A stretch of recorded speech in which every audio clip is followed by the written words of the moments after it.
Hi guys, welcome back.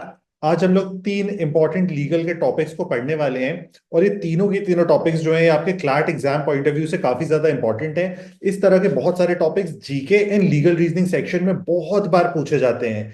अगर आप CLAT 2020 से लेकर क्लैट 2025 तक के पेपर्स सॉल्व किए हो तो लीगल रीजनिंग में तो पक्का आपको इस तरह के पैसेजेस दिख जाएंगे जहां पे इस तरह के कॉन्सेप्ट्स को यूज किया जा रहा है जिनको आज हम लोग पढ़ने वाले हैं। तो जो तीन टॉपिक्स होने वाले हैं पहले तो मैं बता देता हूं कौन कौन से हैं। फर्स्ट है मैरिटल रेप, क्योंकि अगेन न्यूज में आ चुका है, 2025 में बहुत ही इंपॉर्टेंट इंसिडेंट हुआ है। सेकंड टॉपिक है हम लोग का contempt of court and third topic है प्रिवेंटिव डिटेंशन। अब अगर तुम चाहो, तुम्हें कोई भी कॉन्सेप्ट पता है, हालांकि मैं चाहूंगा तुम तीनों के तीनों देख लो कि तुमको 100% क्लैरिटी से सारे पॉइंट समझ जाए, सारी नॉलेज मिल जाए।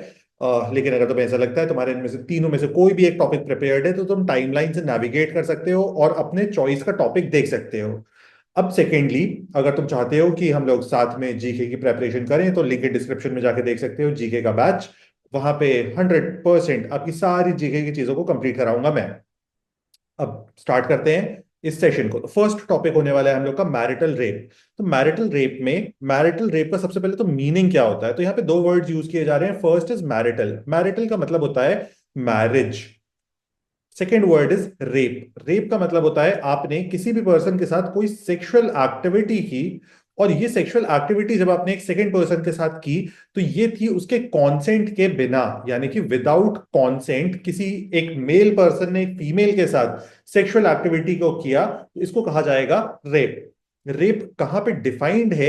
इन आईपीसी। पहले हम लोग को आईपीसी के टर्म्स में पता होना चाहिए। तो आईपीसी में इसको डिफाइन किया गया है क्योंकि ये जो केस है इसको डील किया गया है थ्रू आईपीसी, जिसके बारे में भी हम लोग बात करने वाले हैं 2 मिनट में।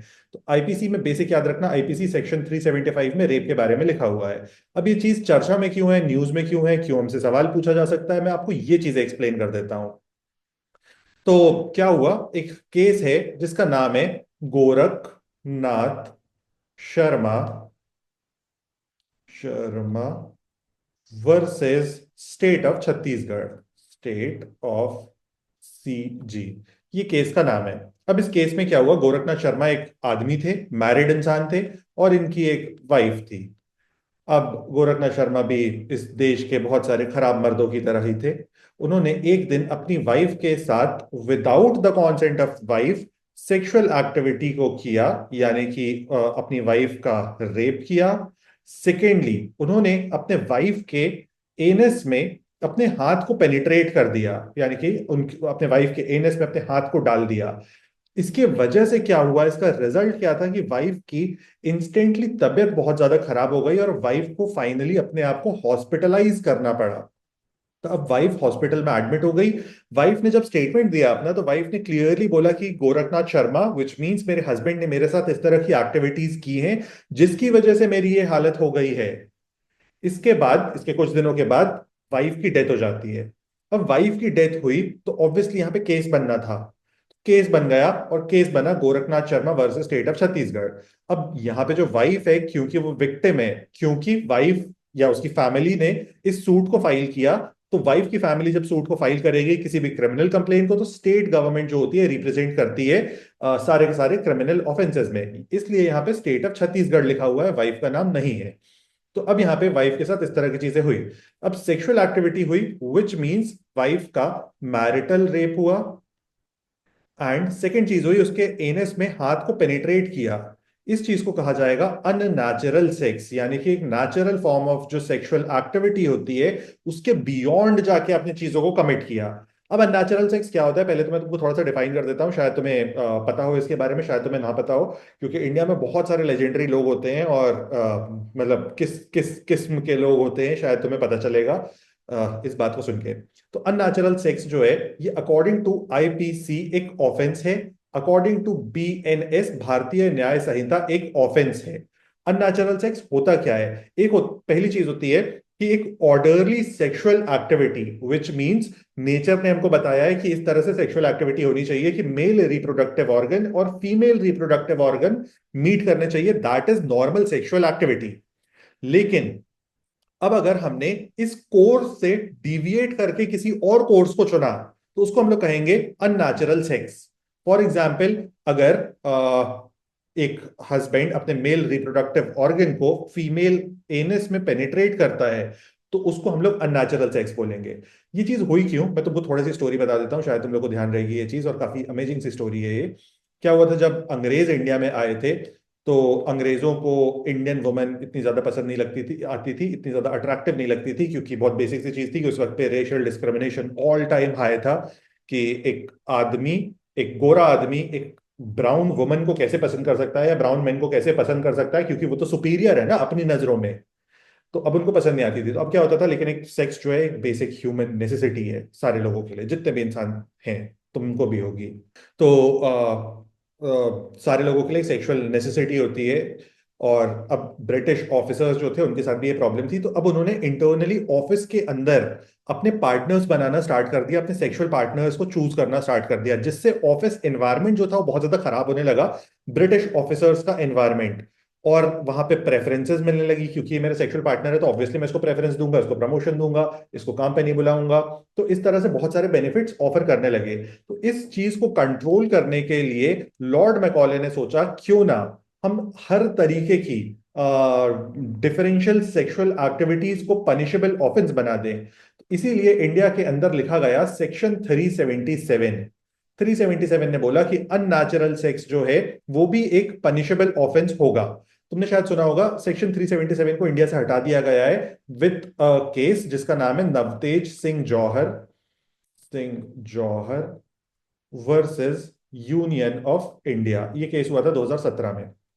तुमने सुना होगा इस केस के बाद इंडिया से 377 को हटा दिया था, लेकिन 377 के एक पोर्शन को हटाया है इस केस ने। अच्छा, नवतेज सिंह जौहर और करण जौहर का कोई संबंध नहीं है, दोनों अलग व्यक्ति हैं, जिनका कोई फैमिली कनेक्शन नहीं है, भाई नहीं है, रिलेशनशिप नहीं है, इन दोनों के बीच में कुछ भी नहीं है, बस जौहर है उसका सरनेम। तो सेक्शन 377 के एक प्रोविजन को इस तरह से रिमूव कर दिया था, लेकिन बाकी सारे के सारे प्रोविजंस एग्जिस्ट करते हैं। अब फॉर एग्जांपल सेक्शन 377 के अंदर एक और प्रोविजन लिखा हुआ है जिसको कहा जाता है बिस्टियलिटी। बिस्टियलिटी का मतलब होता है मैं किसी एनिमल के साथ सेक्सुअल एक्टिविटी में इन्वॉल्व हो रहा हूं। जैसे कि इंडिया में रिसेंटली हुआ था कि मुंबई में 5 लड़के एक फ्लैट में रहते थे और उन्होंने अपनी जो फीमेल डॉग थी उसके साथ सेक्सुअल एक्टिविटी की। अब जानवर तो कॉन्सेंट दे नहीं सकता है ना, जानवर तुमसे प्यार करता है, इसका मतलब ये थोड़ी है कि वो वैसा प्यार करता है। तो जानवर की कॉन्सेंट नहीं हो सकती, और जानवर के साथ अगर तुम सेक्सुअल एक्टिविटी में जाते हो तो it is a punishable offence in India, और उसको हम लोग अननेचुरल सेक्स की कैटेगरी में रखते हैं। तो अब ब्रिटिश ऑफिसर्स एक दूसरे के साथ इन्वॉल्व ना हो, इसलिए हम लोग ने एनल सेक्स को कंप्लीटली खत्म कर दिया था इंडिया के अंदर से। इसलिए इंडिया के अंदर अगर तुम देखोगे तो LGBTQ राइट्स नहीं थे इनिशियली। तो इसलिए दो ब्रिटिश ऑफिसर्स जो गे टर्न हो चुके थे, उनको हम कैसे दूर कर सकते हैं, तो हमने उनको लॉ से दूर कर दिया। तो अब अननेचुरल सेक्स का ये बेसिक सा मीनिंग होता है जिसको तुमको ध्यान रखना है, ठीक है। अब यहाँ पे वुमेन के साथ क्या हुआ तुमको ये भी समझ आ गया होगा। अब सिंपल सी चीज आती है अगला स्टेप इसका, कि अब कोर्ट में मामला चला गया है तो कोई ना कोई जजमेंट भी आएगा, कोई ना कोई फैसला भी आएगा, और ये फैसला जो है ये हम सबके लिए बहुत ज्यादा इंपॉर्टेंस रखता है। तो अब फैसला दिया गया। फैसला ये आया कि जो गोरखनाथ शर्मा इंसान है, GNS लिख रहा हूं मैं यहाँ पे, गोरखनाथ शर्मा जो है, he is not liable for anything. उन्होंने कुछ भी गलत नहीं किया है। इस चीज को बोला हाई कोर्ट ऑफ छत्तीसगढ़ ने कि Gorakhnath Sharma is not responsible. अब क्यों बोला, अगला सवाल ये आता है।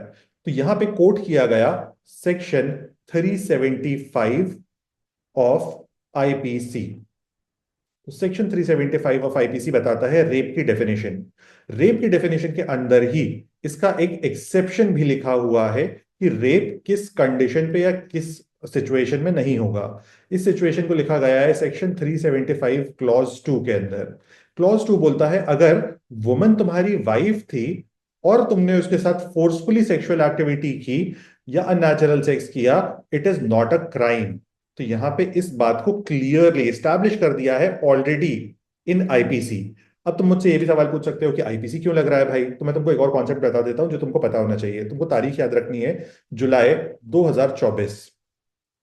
जुलाई 2024 के पहले जो भी ऑफेंसेस हुए और इसके बाद जो भी ऑफेंसेस हुए उनको हम लोग दो तरीके से ट्रीट करते हैं। जुलाई 2024 के पहले जो भी चीजें हुई उनको हम लोग डील करते हैं थ्रू IPC। जुलाई 2024 के बाद जो भी चीजें हुई उनको हम लोग डील करते हैं विद BNS। ठीक है, तो अब यहाँ पे ये जो केस हुआ था वो इस जोन में हुआ था, विच मीन्स जुलाई 2024 के पहले हुआ था।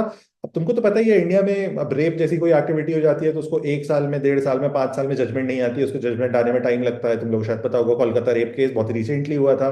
एक बेसिक सा केस है, छोटा सा केस है, उसको 2 मिनट में डिसाइड कर सकते हैं, लेकिन इंडियन जुडिशरी वेरी लेजेंडरी। तुम में से भी शायद कुछ लोग जज बनना चाहते होगे, हर्ट नहीं करना चाहता हूँ तुम्हारी फीलिंग्स, लेकिन जुडिशरी की हालत काफी खराब है। टाइम टेकिंग है बहुत ज्यादा। जस्टिस मिलती है लेकिन बहुत देर से मिलती है, मतलब justice delayed is justice denied India में रियल में चल रहा है, मुझे ऐसा लगता है, पर्सनल ओपिनियन। मतलब मैं किसी को ब्लेम नहीं कर रहा हूं। तो ये जजमेंट दे दी गई कि गोरखनाथ शर्मा इस तरह से लाइबल नहीं है because of a written section in IPC. तो अब हम लोग को क्या क्या चीजें पता होनी चाहिए? पहले तो मैंने तुमको कॉन्सेप्ट बता दिया, एक्सेप्शन बता दिया, कहाँ पे लिखा है ये चीज बता दी। अब अगली बात आती है जो तुम्हें पता होनी चाहिए कि मैरिटल रेप क्या होता है। ठीक है, थोड़ा सा और एक्सप्लेनेटरी उसमें मैं बता दे रहा हूँ कि क्या क्या चीजें तुम्हारे पैसेज में हो सकती हैं, अगर तुम्हें लीगल रीजनिंग में कॉन्सेप्ट आ रहा है तो। इसको रेफर किया जाता है एज इंटीमेट पार्टनर वायलेंस। यानी कि तुम्हें शायद वर्ड्स चेंज जो हुए उससे मीनिंग थोड़ा सा चेंज होता हुआ दिख रहा होगा। इंटीमेट पार्टनर वायलेंस का मतलब होता है, पार्टनर का मतलब क्या है, तुम मैरिड हो, ठीक है। इंटीमेट का मतलब हुआ एक कमरे के अंदर कोई चीज हो रही है, यानी कि तुम्हारी प्राइवेट अफेयर है। वायलेंस, वायलेंस का मतलब कि हम तुम्हारे साथ कुछ फोर्सफुली कर रहे हैं या फिर तुम्हें मार पीट रहे हैं, या डोमेस्टिक वायलेंस ऑब्वियसली नहीं कर रहे हैं, लेकिन इंटीमेट मैनर में मैं तुम्हारे साथ कुछ भी कर रहा हूं, प्राइवेट एक्टिविटी। अब इस चीज में किन चीजों को लिखा गया, तो इसमें दो पर्टिकुलर चीजों को लिखा गया। तो फर्स्ट चीज लिखी गई फोर्स्ड सेक्स, यानी कि एक वुमन के साथ फोर्स्ड सेक्स हो रहा है। सेकेंड चीज लिखी गई यहां पे अननेचुरल सेक्स। अब अगर कोई भी हस्बैंड अपनी वाइफ के साथ इंटीमेट पार्टनर वायलेंस कर रहा है तो husband is protected under section 375 clause 2 of IPC. अब एक और कंडीशन लिखी हुई है जो तुम्हें यहां पे समझने की जरूरत है। अच्छा, बीएनएस भी सेम चीज बोलता है, बीएनएस कुछ अलग नहीं बोल रहा है। कहां पे अलग बोल रहा है बीएनएस, एक छोटे से क्लॉज में, वो तुम्हें बता रहा हूं 2 मिनट के अंदर। तो एक बात तो ये हो गई। अब इसमें ये लिखा हुआ है, मान लो एक सिचुएशन में जहां पे वाइफ की एज जो है वो है बिलो 15, यानी कि वाइफ 15 साल से छोटी है। और एक सेकेंड कंडीशन है जहां पे वाइफ 15 साल से बड़ी है। ठीक है, अब अगर उसके साथ इस सिचुएशन में, सिचुएशन 1 में जहां पे वाइफ 15 से छोटी है, बिलो 15 ईयर्स है, तो इस पॉइंट पे अगर उसके साथ इंटीमेट पार्टनर वायलेंस होता है then it is a crime, it will be treated like rape. लेकिन अगर वाइफ की एज 15 साल से बड़ी है तो हम उसको क्राइम की तरह ट्रीट नहीं करेंगे, तो यहां पे हो जाता है नो क्राइम। तो ये एक एज के बेसिस पे डिफरेंशिएशन बनाया हुआ है कि इंटीमेट पार्टनर वायलेंस को हमने दो कैटेगरीज में रख दिया। अगर वाइफ की एज 15 साल से कम है तो रेप की तरह ट्रीट करेंगे कि भाई तुमने रेप ही कर दिया है सीधा। और अगर वाइफ की एज 15 साल से बड़ी है तो उसको ट्रीट नहीं करेंगे एज रेप। मेरे को ऐसा पर्सनली लगता है कि बहुत ज्यादा डिस्क्रिमिनेटरी है वुमन के अगेंस्ट में, मतलब औरत के साथ गलत हो रहा है। Personal opinion again, as an आदमी तुम अपनी अलग ओपिनियन रख सकते हो। आई बिलीव वुमेन तुम्हें को सपोर्ट करेंगी, लड़कियां जो भी इस वीडियो को देख रही हैं। तो ये कुछ बातें तुम्हें पता होनी चाहिए। अब अगली बात आती है कि क्या इसी चीज को बीएनएस भी बोल रहा है? तो बीएनएस थोड़ी सी अलग बात बोल रहा है। पहले तो बीएनएस में किस सेक्शन में लिखा हुआ है, तो बीएनएस इस सब चीजों की बात करता है सेक्शन 63 में। सेक्शन 63 में जो एक छोटी सी अलग चीज लिख दी है इन्होंने, वो मैं तुम्हें बता देता हूं। इन्होंने यहाँ पे 15 जो हम लोग बात कर रहे थे इन आईपीसी, उस एज को चेंज करके कर दिया है 18। यानी कि हम लोग वाइफ की एज ले रहे थे बिलो 15 एंड अबव 15। अब आफ्टर बीएनएस हम लोग वाइफ की एज लेते हैं बिलो 18 एंड अबव 18। तो अब अगर वाइफ की एज बिलो 18 है तो उस पॉइंट ऑफ टाइम पे उसको हम लोग रेप कंसिडर करेंगे, लेकिन अगर वो अबव 18 है तो उसको हम लोग रेप कंसिडर नहीं करेंगे। छोटा सा क्विक कॉन्सेप्ट जो तुम्हें पता होना चाहिए। अब तुम मेरे को बोल सकते हो कि चाइल्ड मैरिज तो इलीगल है। चाइल्ड मैरिज इलीगल है, अग्रीड, लेकिन अगर एक बार शादी हो जाती है तो वो शादी जो होती है इंडिया के अंदर वो सबसे सेक्रेड चीज होती है। सबसे सेक्रेड चीज इंडिया के अंदर शादी को माना गया है। माँ बाप को पनिशमेंट होती है बट मैरिज स्टेज। मैरिज से फिर तुमको डाइवोर्स लेना पड़ेगा। मैरिज जो होती है वो स्टे करती है। चाइल्ड मैरिज वैलिड मैरिज होती है। इस बात का ध्यान रखना। तुमको हो सकता है इस पे कंफ्यूजन हो, या हो सकता है इसके बाद तुमको एक नेक्स्ट क्वेरी जग जाए तुम्हारे दिमाग के अंदर। अगर क्वेरी जगी है तो उसको कमेंट में डाल दो, मैं 100% आंसर कर दूंगा तुमको। लेकिन चाइल्ड मैरिज में अगर दो माँ बाप, यानी कि दो कपल्स इस तरह से नहीं कि हस्बैंड एंड वाइफ, दो कपल्स का मतलब है मेरा यहाँ पे कि husband and wife of bride and room, तो इन दोनों को पनिशमेंट होगी जो चाइल्ड मैरिज कर रहे हैं अपने बच्चों की। लेकिन बच्चों को कोई पनिशमेंट नहीं होगी क्योंकि बच्चे तो बिलो 18 है। और सेकेंड पॉइंट इसी के अंदर कि हमने चाइल्ड मैरिज की तो मैरिज स्टे करेगी अनटिल एंड अनलेस उसको वैलिड तरीके से उस पर डाइवोर्स ना लिया जाए, तब तक मैरिज वैलिड रहेगी। माँ बाप को पनिशमेंट हो जाएगी, वो कंप्लीटली सेपरेट इशू है। तो आई बिलीव तुमको समझ आया होगा सेक्शन 63 क्यों बोल रहा है इस चीज को। क्या डिफरेंट चीज बोल रहा है सेक्शन 63। तो अभी क्यों बोल रहा है, क्योंकि बहुत सिंपल सा रीजन है कि इंडिया के अंदर आ चुका है पॉक्सो एक्ट। पॉक्सो का मतलब होता है prevention of children from sexual offences. तो prevention of children from sexual offences act आ गया है और इसके अंदर 18 एज को कंसिडर किया गया है। और पॉक्सो जो है वो सुपरसीडिंग लॉ है ऑफ बीएनएस इन आईपीसी, यानी कि पॉक्सो को पहले कंसिडर किया जाएगा और पॉक्सो के हिसाब से सारे के सारे बच्चों से रिलेटेड अफेयर्स को डील किया जाएगा। तो वहां पे बच्चों की एज 18 मेंशन्ड है, इसलिए हम लोग 18 एज को कंसिडर कर रहे हैं। आई बिलीव ये पॉइंट भी तुमको समझ आ गया होगा कि हमने किस तरह से चेंज किया। अब अगली बात आती है कि दुनिया इस चीज पे क्या सोचती है। वर्ल्ड में जो बाकी कंट्रीज हैं वो क्या सोचते हैं इस पे। तो ग्लोबल स्टैंड क्या है, इसके बाद हम लोग बात करेंगे कि मोदी जी का और भारत सरकार का क्या स्टैंड है। तो ग्लोबल स्टैंड ये है इस चीज पे कि वर्ल्ड में जो डेवलप्ड कंट्रीज हैं, डेवलप्ड कंट्री के अगर तुम नंबर लोगे तो 74 अप्रोक्सीमेटली कंट्रीज ने इसको बोला है कि marital rape is a crime world में। लेकिन इंडिया जैसी 33 और कंट्रीज हैं, टोटल 34, जहां पे बोलना है कि it is not a crime. तो इंक्लूडिंग इंडिया 34 कंट्रीज हैं वर्ल्ड में जहां पे इसको बोला गया है कि ये क्राइम नहीं है। 74 कंट्रीज में बोला गया है कि ये क्राइम है। अब आईपीसी के अंदर इस प्रोविजन को लिखा किसने था, तो इसको लिखने वाले थे अंग्रेज, यूके के लोग, लॉर्ड मैकॉले ने लिखा था। तुमको शायद पता होगा आईपीसी 1860 के अंदर इसको लिखा गया है। तो ब्रिटिश ने लेकिन 1991 में अपने देश का कॉन्सेप्ट चेंज कर लिया। 1991 में ब्रिटेन ने ये डिक्लेयर कर दिया कि हमारे देश में तो मैरिटल रेप क्राइम होगा भाई, हम वुमेन राइट्स को मानते हैं। तो इन्होंने 1991 में कर दिया। लेकिन इंडिया वाले तो इंडिया वाले हैं, उनकी गाड़ी अब धीरे धीरे आगे बढ़ेगी शायद। तो शायद 21-25 तक इस चीज़ को कर दिया जाए इंडिया के अंदर भी, बहुत ज़्यादा समय बचा नहीं है, 100 साल में तो आराम से हो जाएगी ये चीज़। तो मैं एक बेसिक ग्लोबल स्टैंड का ध्यान रखना है। अब ग्लोबल स्टैंड के बाद अगली बात आती है कि भारत सरकार का क्या स्टैंड है इस चीज़ पे। भारत सरकार का बहुत ही सिंपल सा स्टैंड है। भारत सरकार में इसको डील कौन करेगा, तो इंटरनल मैटर है, तो इसको डील करने वाली है अमित शाह की ministry, ministry of home affairs. देखो मेरा कोई पर्सनल ग्रज किसी से नहीं है, जो जो बोल रहा है मैं तो वही बातें बोल रहा हूँ। मतलब मिनिस्ट्री ऑफ होम अफेयर्स जो बोल रही है मैं उन्हीं बातों को रिपीट करना चाहूंगा। मिनिस्ट्री ऑफ होम अफेयर्स का बोलना है कि ये जो लॉ है ये बहुत ज्यादा हार्श होगा ऑन मेन। नंबर वन, इससे फैमिली स्ट्रक्चर ब्रेक होने का खतरा बहुत ज्यादा होगा। थर्डली, बहुत ज्यादा फॉल्स केसेस फाइल हो सकते हैं। तो इस तरह से तो फॉल्स केसेस दुनिया भर की चीजों पे हो रहे हैं। मतलब फॉल्स केसेस हार्श होगा मैन पे। इस तरह से तो आपको पुलिस को सबसे पहले हटा देना चाहिए क्योंकि पुलिस ही सबसे ज्यादा पैसे मांगती है, ब्राइब मांगती है, सबसे करप्ट तरीके से काम करती है। आई बिलीव तुम लोग अग्री करते होगे, अगर डिसएग्री करते हो तो लाइक करके तो चले ही जाना, डिसएग्री करते हो तो भी, क्योंकि मेरे को पता है तुम अग्री करते हो। तो ये सारी प्रॉब्लम्स होंगी। इस प्रॉब्लम्स की वजह से मिनिस्ट्री ऑफ होम अफेयर्स का सुप्रीम कोर्ट के अंदर ये स्टैंड है कि marital rape should not be a crime in India. Marital rape चलते रहना चाहिए, इट्स अ गुड थिंग, क्योंकि फैमिलीज वगैरह ब्रेक हो सकती हैं। तो अब ये जो मामला है करेंटली ये सुप्रीम कोर्ट ऑफ इंडिया के अंदर है और सुप्रीम कोर्ट के अंदर इसकी अभी सुनवाई चल रही है, विच मींस मैटर इज सब जुडिस। सब जुडिस का मतलब होता है is pending before the court. Pending before the court का मतलब हुआ कि आज ये मामला चल रहा है लेकिन फ्यूचर में इसका बहुत जल्दी जजमेंट आएगा जहां पे सारी फाइनलाइजेशन हो जाएगी और वो नया रूल जो भी सुप्रीम कोर्ट बताएगा वो अक्रॉस इंडिया अप्लाई होगा। तो ये बेसिक सी बात है। तो अब अगली चीज आती है कि मैरिटल रेप अगर किसी वुमन का हो रहा है तो वुमन के पास भी तो कुछ अधिकार होने चाहिए। तो वुमन सूट फाइल कर सकती है, विच मीन्स केस फाइल कर सकती है, but not for marital rape but under domestic violence act. Again very unfair. तो 2005 है, सॉरी 2025 लिख रहा था मैं।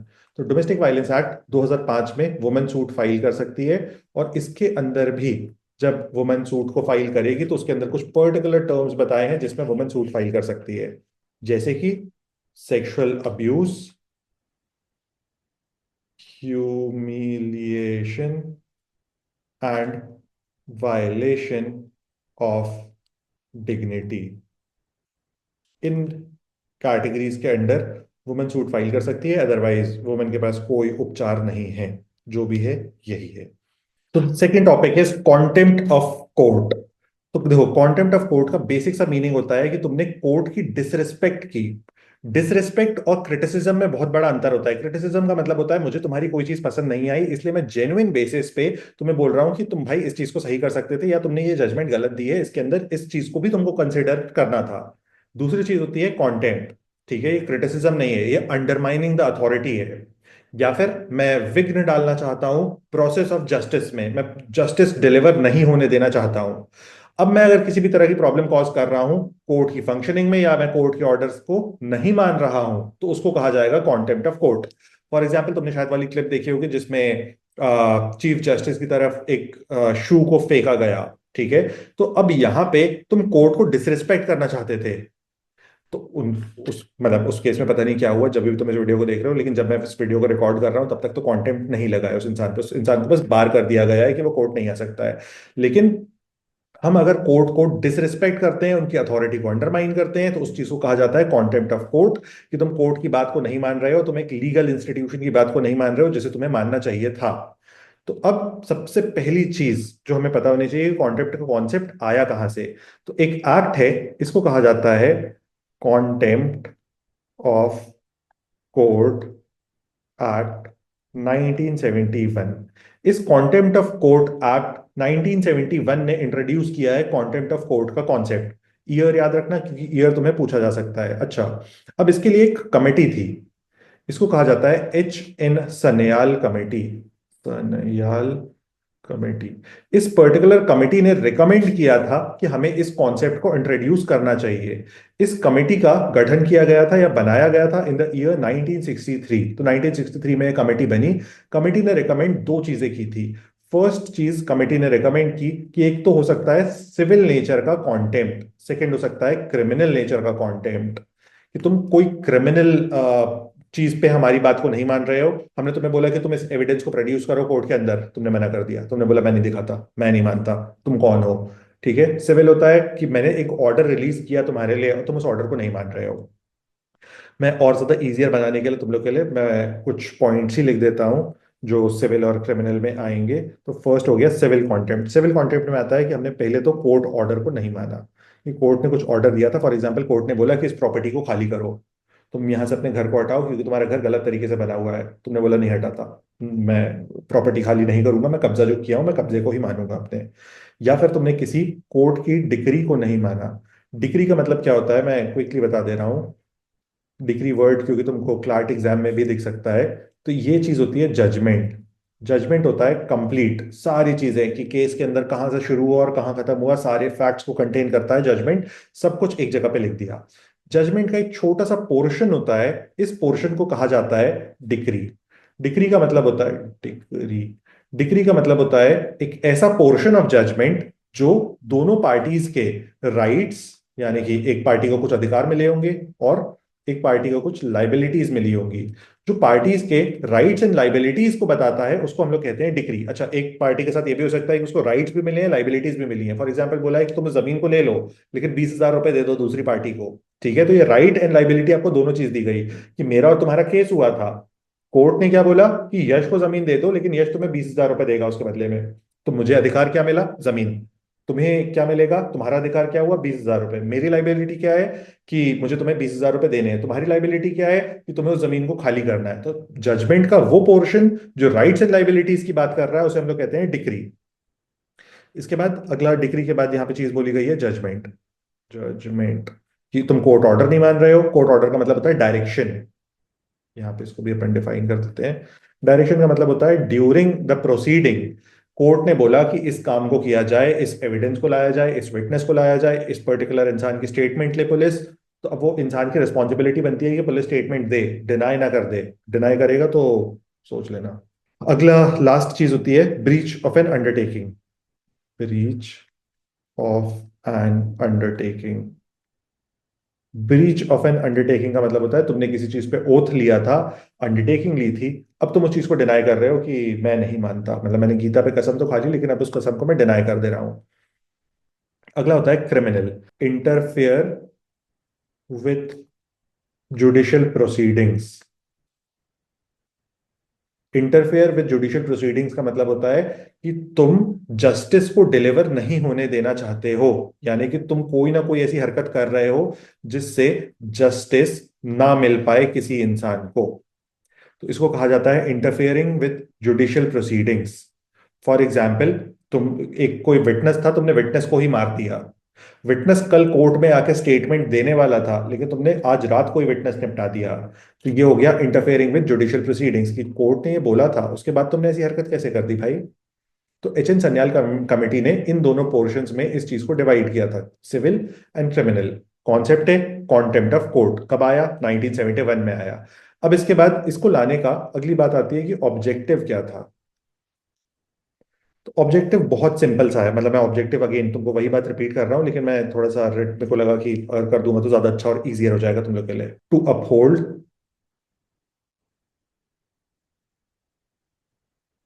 Authority, dignity dignity and effective functioning of judiciary. Judiciary अपनी अथॉरिटी को अपने पास रख पाए, अपने सम्मान को अपने पास रख पाए और इफेक्टिवली अपने काम को, फंक्शंस को परफॉर्म कर पाए, उसके कामों के बीच में कोई टांग ना अड़ा सके। अब कॉन्टेम्प्ट ऑफ कोर्ट स्टार्ट कैसे होता है, यानी कि कब हम लोग मानेंगे कि कॉन्टेम्प्ट ऑफ कोर्ट हुआ। ठीक है, तो कैसे इसकी प्रोसीडिंग स्टार्ट होगी कॉन्टेम्प्ट ऑफ कोर्ट की। तो इसके लिए दो तरीके हैं। फर्स्ट है सुओ मोटो। सुओ मोटो का मतलब होता है कि कोर्ट ने खुद से इनिशिएटिव ले लिया, यानी कि सेल्फ इनिशिएटिव ले लिया, कि कोर्ट को खुद से ऐसा लगा कि हमें इस चीज को एक कोर्ट का अपमान की तरह देखना चाहिए, कि कोर्ट की सैंक्टिटी के खिलाफ है ये पर्टिकुलर चीज, तो हम उन्होंने सुओ मोटो एक्शन ले लिया on their own. Suo motu का मतलब होता है ऑन देयर ओन, यानी कि सेल्फ एक्शन ले लिया, जैसे कि उन्होंने स्ट्रे डॉग्स के केस में लिया था कि उनको खुद से ऐसा लगा कि स्ट्रे डॉग्स क्यों, रोड पे डॉग्स क्यों घूम रहे हैं, मुझे अच्छा नहीं लग रहा है, बस एक जज को लगा, उसने जजमेंट दे दिया, फिर लोगों ने प्रोटेस्ट कर दिया। या फिर कोई थर्ड पार्टी इस चीज के लिए पिटिशन को फाइल करे, थर्ड पार्टी पिटिशन को फाइल करे फॉर कॉन्टेम्प्ट ऑफ कोर्ट। लेकिन ये जो पिटिशन होगी, ये अगर सुप्रीम कोर्ट में फाइल की जा रही है तो इसमें पहले हमको कॉन्सेंट लेनी होगी of attorney general of India. Attorney general की कॉन्सेंट लगेगी अगर सुप्रीम कोर्ट में फाइल की जा रही है। अब अगर हाई कोर्ट में फाइल की जा रही है तो कॉन्सेंट लगेगी of advocate general. Attorney general कौन होता है, तो अटॉर्नी जनरल होता है फर्स्ट या highest legal officer in India. Advocate general same चीज होती है स्टेट लेवल पे, स्टेट में एडवोकेट जनरल होता है, नेशनली अटॉर्नी जनरल होता है। अगली चीज आती है, अगर किसी इंसान में पे किसी इंसान के ऊपर ये प्रूव हो जाता है कि उसने कॉन्टेम्प्ट ऑफ कोर्ट किया, तो उसको क्या पनिशमेंट मिलेगी। पनिशमेंट जो है, अगेन तीन तरीके की पनिशमेंट्स मिलती हैं। फर्स्ट मिलती है 6 मंथ्स की इम्प्रिजनमेंट, अगर उसने कुछ बहुत ही सीरियस किया है तो 6 मंथ्स की इम्प्रिजनमेंट। फॉर एग्जाम्पल, किसी जज के ऊपर बहुत गलत एलिगेशन लगा दिया है या किसी जज के कोई पर्सनल मैटर को उसने रिलीज कर दिया है in relation to another matter, जहां पे उसको आप हार्म करने की कोशिश कर रहे हो, या फिर तुमने विटनेस को ही गोली मार दिया, इस तरह की कोई चीज की, तो यहाँ पे और सिवियर हो सकता है। लेकिन एक जो बेसिक डिफाइन किया गया है दैट इज 6 मंथ्स का इम्प्रिजनमेंट, 6 मंथ्स की जेल। सेकंड होता है फाइन एंड थर्ड होता है बोथ, ये दोनों भी मिल सकता है तुमको। लेकिन किसी इंसान ने कॉन्टेम्प्ट ऑफ कोर्ट किया और कॉन्टेम्प्ट ऑफ कोर्ट करने के बाद उसने माफी मांग ली, और सुप्रीम कोर्ट या हाई कोर्ट को ऐसा लगता है कि इसने माफी अच्छे तरीके से मांगी है और सही तरीके से इसने माफी मांगी है, तो उस पॉइंट ऑफ टाइम पे उसको माफ किया जा सकता है और उसकी पनिशमेंट को खत्म कर दिया जाता है। पनिशमेंट को खत्म करने के लिए कोर्ट को आपको अपनी माफी से सेटिस्फाई करना होगा। तो यहाँ पे सेटिस्फैक्टरी अपॉलजी चाहिए होगी, सेटिस्फैक्टरी अपॉलजी। सेटिस्फैक्टरी अपॉलजी पे सब कुछ सही हो जाएगा।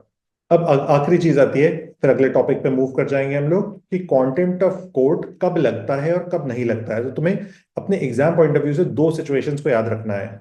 फर्स्ट, अगर हम किसी चीज का फेयर क्रिटिसिज्म कर रहे हैं तो उस पॉइंट ऑफ टाइम पे कंटेम्प्ट ऑफ कोर्ट नहीं लगेगा। सेकेंड चीज, मैंने किसी चीज को सच बोला है फॉर पब्लिक इंटरेस्ट, तो भी मुझ पे कॉन्टेम्प्ट ऑफ कोर्ट नहीं लगेगा। अब फॉर एग्जाम्पल मैंने ये बात बोल दी, एक किसी मैटर, कुछ और मैटर था, उसके रिलेशन में मैंने एक न्यूज पब्लिश कर दी कि इंडिया में कोई एक पर्टिकुलर जज है हु इज अ गे। ठीक है, तो अब ये जो है ये उनके लिए डेफेमेटरी स्टेटमेंट हो सकती है, लेकिन ये सच भी है। तो वो जज सच में मान लो कि गे था, तो ट्रुथ है, बट इससे पब्लिक का क्या लेना देना? तो पब्लिक इंटरेस्ट में नहीं है ना ये बात। तो पब्लिक इंटरेस्ट में नहीं है, तो उस पॉइंट ऑफ टाइम पे उसको आप कंटेंट की तरह ट्रीट कर सकते हो, लेकिन आपको बस इसको एज अ पॉइंट ध्यान रखना है कि पब्लिक इंटरेस्ट में होनी चाहिए अगर आप किसी ट्रुथ को बोल रहे हो। फेयर क्रिटिसिज्म के साथ कोई प्रॉब्लम नहीं है कि मुझे आपकी जजमेंट पसंद नहीं आई। फॉर एग्जाम्पल, इन्होंने जजमेंट दिया किसी भी एक रेप विक्टिम के फेवर में या अगेंस्ट में, या फिर जैसे कि मैंने बताया आपको फर्स्ट केस में कि गोरखनाथ शर्मा वाले केस में कोर्ट ने जजमेंट दिया, हम लोग को पसंद नहीं आ रहा है, हम उसको क्रिटिसाइज कर सकते हैं कि इंडिया के अंदर ये कॉन्सेप्ट चेंज होना चाहिए और ये कॉन्सेप्ट बहुत ज्यादा गलत है। ठीक है, तो वो fair criticism is allowed, but आपको एक मर्यादा में रह के क्रिटिसाइज करना है। आपको उस पर पर्सनल अटैक्स नहीं करने हैं, आपको इस तरह से नहीं करना है कि आप उनके ऑर्डर्स को मानने से मना कर दिए, आप उसके अगेंस्ट में एक्ट नहीं कर सकते हो। तो ये होता है कॉन्टेम्प्ट ऑफ कोर्ट। आपको बेसिक कॉन्सेप्ट पता होना चाहिए क्योंकि ये भी बहुत ज्यादा ट्रेंडिंग है और आपको पूछा जा सकता है। नेक्स्ट एंड थर्ड टॉपिक पे मूव करते हैं। So the third topic is preventive detention. अब प्रिवेंटिव डिटेंशन क्यों न्यूज में है और क्या चीजें हमें पता होनी चाहिए for our exam, quickly deal करते हैं इस चीज पे। तो सबसे पहले तो एक केस हुआ है जिसका नाम है Mortuza Hussain Chowdhury versus state of Nagaland. मैं सिर्फ नागालैंड लिख दे रहा हूं। तो इस केस में क्या हुआ है, ये एक पर्सन है जिनको डिटेन कर लिया गया है। डिटेन करने का मतलब होता है अरेस्ट करना किसी भी इंसान को। तो अरेस्ट कर लिया गया है क्योंकि एक्सपेक्टेड था, थोड़ा सा गलत निकल गया वर्ड, एंटिसिपेटेड था या एक्सपेक्टेड था बाय द एजेंसीज कि ये नारकोटिक्स को सप्लाई करने वाले हैं from one place to another place. देखो नागालैंड का केस है, बहुत सारी इंडिया के अंदर ड्रग्स आती है फ्रॉम बांग्लादेश एंड उस वाले पूरे जोन से, नॉर्थ ईस्ट जोन से, और इंडिया के नॉर्थ ईस्ट को बहुत ज्यादा प्रॉब्लम्स में डालने की कोशिश की जा रही है। जस्ट लाइक पंजाब में जिस तरह से पूरा का पूरा ड्रग का प्रॉब्लम हुआ है, उसी तरह से नॉर्थ ईस्ट को फंसाने की कोशिश की जा रही है। तो अब यहाँ पे एजेंसीज ने पकड़ा किस बेसिस पे कि ये इंसान से एक्सपेक्टेड है या एंटिसिपेटेड है कि ये कुछ इस तरह की हरकत करने वाला था। एंटिसिपेशन के बेसिस पे, यानी कि हमारे पास अभी पुख्ता सबूत नहीं है, हमने सिर्फ एंटिसिपेट किया है कि इस तरह की कोई एक्टिविटी होने वाली थी। हमको हो सकता है कोई इंटेलिजेंस मिली हो सकता है हमको किसी सोर्स ने बताया हो, या एजेंसी को किसी सोर्स ने बताया हो, या उनको किसी भी तरह से उन्होंने इंफॉर्मेशन को गैदर किया और इस फाइनल कंक्लूजन तक, इस फाइनल रिजल्ट तक पहुंचे कि ये चीज होने वाली है। ठीक है, अब इस बेसिस पे अरेस्ट कर लिया गया पर्सन को। पर्सन जो थे, इनको जब डिटेन किया गया या अरेस्ट किया गया, तो अरेस्ट के साथ अगर आप ध्यान दोगे तो हमको एक अधिकार मिलता है जिसको हम लोग कहते हैं आर्टिकल 22। आर्टिकल 22 आई बिलीव आपने सबने पढ़ा होगा बहुत अच्छे से। आर्टिकल 22 बोलता है कि अगर आपने किसी भी इंसान को, किसी भी व्यक्ति को इंडिया के अंदर डिटेन किया है, अरेस्ट किया है, तो विद इन 24 आवर्स आप उसको मजिस्ट्रेट के सामने प्रेजेंट करो। तो मजिस्ट्रेट के सामने 24 घंटे के अंदर प्रेजेंट करना है। इसी तरह से हम लोग के पास एक आर्टिकल होता है विच इज आर्टिकल 21। आर्टिकल 21 बात करता है right to life and personal liberty. Personal liberty का मतलब होता है आप कहीं पे भी घूम फिर सकते हो, आप अपने मर्जी से अपनी पोजीशन को चेंज कर सकते हो, प्लेस को चेंज कर सकते हो, मूवमेंट कर सकते हो with in the territory of India. ठीक है, तो अब अगर अरेस्ट कर लिया है तो लिबर्टी का राइट भी चला गया। ठीक है, तो यहाँ पे लिबर्टी भी सैक्रिफाइस हो गई जैसे ही डिटेंशन होगा। तो इन बेसिस पे ये पर्सन चले गए सुप्रीम कोर्ट, क्योंकि यहाँ पे वायलेशन किस चीज का हो रहा है। तो वायलेशन अगर मैं दिखाऊंगा तो आर्टिकल 21 का वायलेशन हुआ।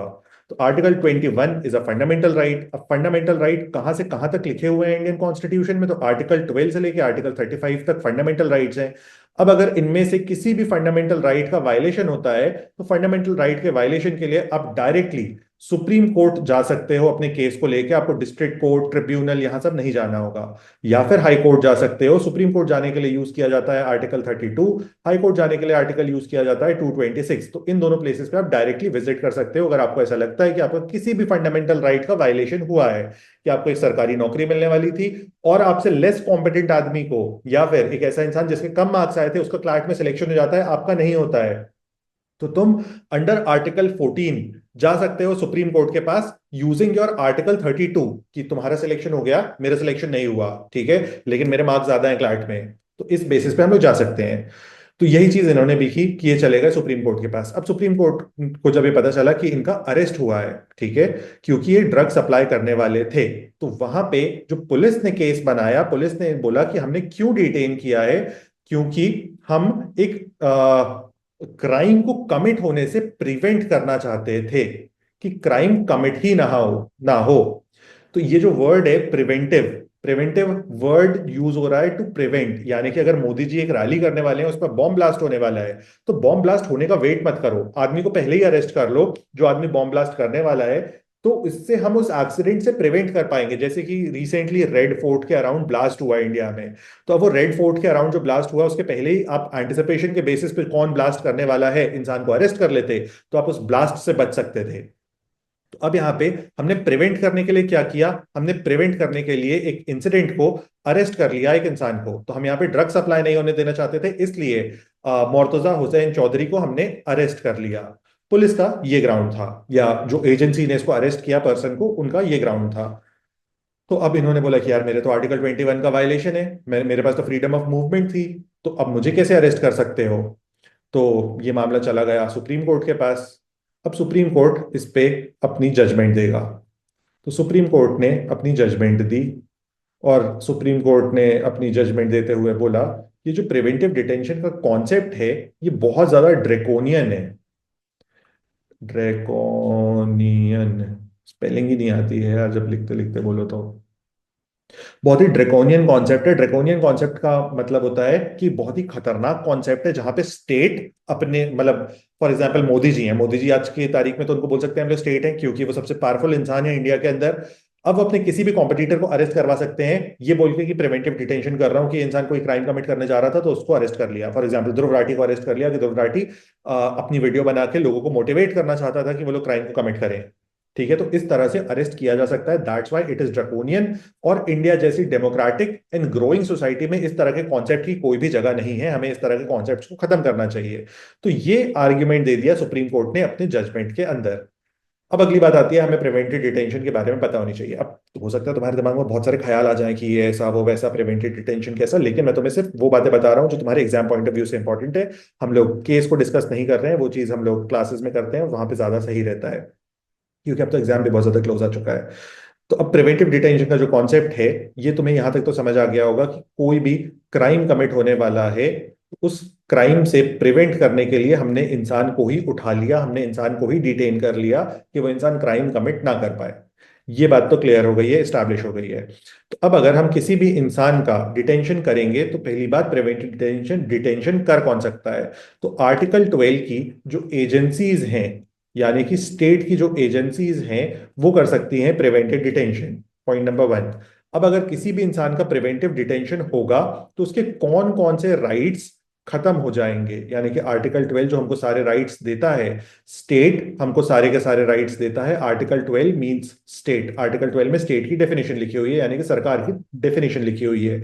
तो राइट्स देता है, उसमें से कुछ राइट्स खत्म हो जाएंगे। अब जैसे कि पहला राइट जो खत्म होगा, दैट इज आर्टिकल 22।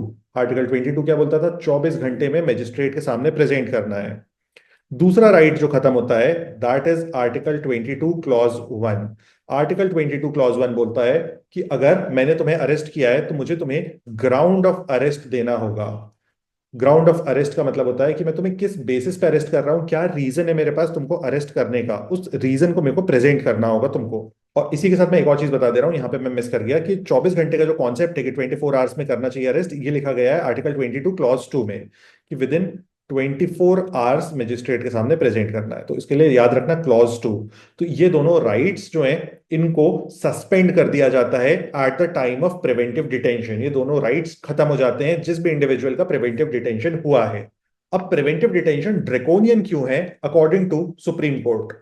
उन्होंने ड्रेकोनियन इसलिए बोला है इस पूरे के पूरे लॉ को क्योंकि इसका जो नेचर है वो बहुत ज्यादा खतरनाक है। पहली बात, अगर एक इंडिविजुअल का, यानी कि मान लो यहीं पे ये जो मुर्तजा हुसैन चौधरी थे, ये एक इंडिविजुअल है, ठीक है, इंडिविजुअल की स्पेलिंग याद नहीं आ रही थी, तो एक किसी भी इंडिविजुअल का प्रिवेंटिव डिटेंशन किया गया, तो पहली चीज जो होगी, उस इंसान का ट्रायल नहीं होगा फॉर द नेक्स्ट 3 मंथ्स। यानी कि अप टू 3 मंथ्स का टाइम मिलता है स्टेट एजेंसीज को कि वो अपनी इन्वेस्टिगेशन को पूरा कर सकें।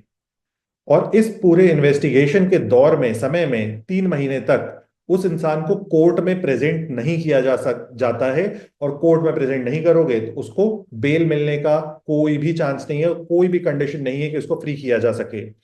दूसरी बात, अगर प्रिवेंटिव डिटेंशन हो रहा है उसके बाद ये साबित हो गया कि इस इंसान ने तो कुछ क्राइम कमिट किया ही नहीं है या ये कुछ करने वाला था ही नहीं, तो तुमने उसको इतनी बुरी तरह से डिटेन करके रखा, उसको कोर्ट में प्रेजेंट होने का चांस भी नहीं दिया, तो इस तरह से अगर देखोगे तो उसके राइट टू लाइफ का वायलेशन है।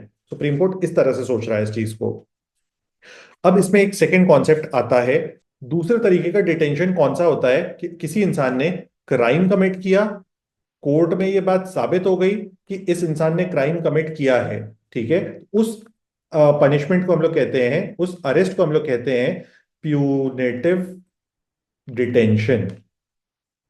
तो एक होता है प्रिवेंटिव डिटेंशन, सेकंड होता है प्यूनेटिव डिटेंशन। प्यूनेटिव डिटेंशन कब होता है? जब हमको ये पता है कि इंसान ने क्राइम कमिट किया और ये बात साबित हो चुकी है, प्रूव हो चुकी है कोर्ट के अंदर। अब कोर्ट का बोलना है प्यूनेटिव डिटेंशन जो है ये एक अच्छा कॉन्सेप्ट है, ये एक सही कॉन्सेप्ट है, और ये कॉन्सेप्ट जो है ये फॉलो करता है ड्यू प्रोसेस ऑफ लॉ को। Due process of law, due process of law का मतलब होता है सोसाइटी जिस तरह से चेंज हो रही है हमारे लॉज भी उसी तरह से चेंज होने चाहिए। इसलिए हमको प्रिवेंटिव डिटेंशन जैसे कॉन्सेप्ट्स को इंडिया से रिमूव करना चाहिए और प्यूनेटिव डिटेंशन जैसे कॉन्सेप्ट्स को इंट्रोड्यूस करना चाहिए। हमें ड्रैकोनियन कॉन्सेप्ट जो है ऑफ प्रिवेंटिव डिटेंशन उसे खत्म करना है और हमें जो अपकमिंग गुड कॉन्सेप्ट्स हैं उनके साथ जाना है। लास्ट बात कि किसी भी इंसान को, या मैं यहीं पे बता देता हूं, किसी भी इंडिविजुअल का प्रिवेंटिव डिटेंशन कब कर सकते हैं, कब किया जा सकता है किसी का भी प्रिवेंटिव डिटेंशन? तो प्रिवेंटिव डिटेंशन करने के लिए 3 कंडीशंस बताई गई हैं। 3 लॉज के अंडर में अगर आपको अरेस्ट करते हैं या अगर प्रिवेंटिव डिटेंशन करना है तो इन 3 में से कोई एक लॉ आपके ऊपर अप्लाई होना चाहिए। फर्स्ट लॉ है यूएपीए। यूएपीए का मतलब होता है अनलॉफुल एक्टिविटीज प्रिवेंशन एक्ट। कि आप टेररिस्ट एक्टिविटी करने वाले थे या इंडिया को डिवाइड करने वाली कोई एक्टिविटी करने वाले थे, उस वक्त आपका प्रिवेंटिव डिटेंशन हो सकता है। सेकंड होता है नेशनल सिक्योरिटी। नेशनल सिक्योरिटी का मतलब होता है कि तुम देश के खिलाफ कुछ करने वाले थे, फॉर एग्जाम्पल देश की सॉवरेनिटी, सिक्योरिटी या फिर इंटेग्रिटी के अगेंस्ट में कोई स्टेप ले रहे थे। इंटेग्रिटी का मतलब होता है यूनिटी, तुम देश की यूनिटी को तोड़ना चाहते थे, फॉर एग्जाम्पल तुम खालिस्तान बनाना चाहते हो या नॉर्थ ईस्ट को अलग करना चाहते हो, इस तरह की कोई एक्टिविटी कर रहे हो, हम डिटेन कर सकते हैं। सिक्योरिटी का मतलब आई बिलीव पता होगा कि तो पार्लियामेंट पे अटैक करने वाले हो, ताजमहल पे अटैक करने वाले हो, किसी भी इंपॉर्टेंट प्लेस ऑफ इंडिया पे अटैक करने वाले हो। नेक्स्ट होता है सॉवरेनिटी। सॉवरेनिटी का मतलब होता है इंडिपेंडेंस, की सरकार की जो इंडिपेंडेंस है तुम उसको खत्म करना चाहते थे, तुम नक्सलाइट हो, ठीक है। तो ये हो गया national security. UAPA I believe समझ गए होगे, टेररिस्ट एक्टिविटीज और सेपरेशन एक्टिविटीज को डील करने के लिए होता है। अब इसके बाद थर्ड जो होता है that is public safety. Public safety का मतलब होता है कि तुम बॉम्ब ब्लास्ट वगैरह करने वाले थे जिस तरह से रेड फोर्ट के पास में हुआ, तो इस तरह की किसी गतिविधि को कर रहे हो तो तुमको अरेस्ट किया जा सकता है अंडर प्रिवेंटिव डिटेंशन। अब प्रिवेंटिव डिटेंशन अगली चीज क्या करता है? तो प्रिवेंटिव डिटेंशन, लास्ट पॉइंट इस पूरे टॉपिक का, आर्टिकल 21 को भी सस्पेंड कर देता है। यानी कि right to life and personal liberty जो है वो भी तुम्हारा सस्पेंड हो गया, क्योंकि अब तुमको 3 महीने तक अरेस्ट करके रख लिया जाएगा। तो ये कुछ बातें तुम्हें पता होनी चाहिए थी। और फर्दर कोई भी किसी भी तरह का डाउट है, कोई प्रॉब्लम फेस कर रहे हो इन योर क्लैट प्रेपरेशन, तो रीच कर सकते हो। मेरा नंबर भी डाला हुआ है डिस्क्रिप्शन बॉक्स में। चिया दीदी का चैनल है, इसलिए हम लोग ज्यादा मस्ती मजाक नहीं करेंगे और सेशन को एंड करते हैं।